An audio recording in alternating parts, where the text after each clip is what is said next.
One of the things that Voice has done for me and for my congregation is enable us to really feel like we're part of something larger.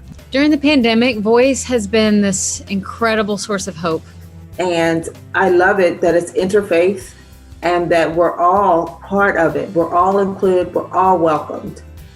Our Prophet Muhammad has a saying that none of you shall believe if they go to sleep full while their neighbor sleeps hungry. One of our great sages, Hillel the Elder, taught, "Do not separate yourself from your community." Voice is one of the ways that we can follow that teaching. It brings my faith together with my experience. So to me, a lot of the work that we do with Voice is faith in action. Voice knows how to win. Voice knows how to win enough that it can tell a group of people that have been so used to talking about high-minded ideals, but used to losing against organized power, that they can say, but what if we organized and won? Governor Ralph Northam and local lawmakers are helping people get back behind the wheel and back to work. The road being cleared by a new state law. It lets drivers get their license back if it was just suspended because of unpaid court costs. One of the ways that we've been able to help people take care of their families and themselves is working with the governor and General Assembly to allow 627,000 individuals to regain their driver's licenses. That impacts communities, that impacts families, that impacts opportunities. In just one day, 26,000 people have already taken advantage of getting their driving privileges back. It affects people of lower socioeconomic status, and it's a wrong that we all needed to right. Another huge win was the Public Defender's Office in Prince William County. We were the only mega court system and only large county that did not have a public defender's office. Okay, I'm surprised you already have one. So are we. Yeah.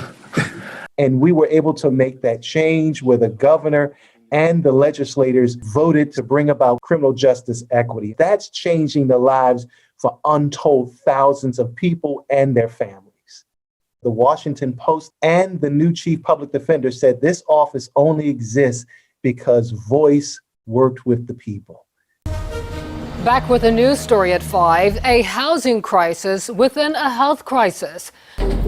Virginia has 5 of the top 10 highest evicting cities in the country. There are several decades of recurring patterns of housing instability that affect Black people and African American communities the hardest. When hundreds of thousands of families across Virginia faced eviction because they did not know how they were going to pay their rent, Voice really sprung into action. Having seen and heard the stories of so many who have been evicted and to see their lives out on the sidewalks is unacceptable. As principal of a low-income school, I am so very grateful to Voice. They are the one organization that came through for our families as they faced eviction. Voice has meant a lifeline for a lot of the families that I serve as a teacher. We've helped save families from eviction and then helped them use their stories to bring about real change. I love going to school. I have been in the dean's list for the last 3 semesters.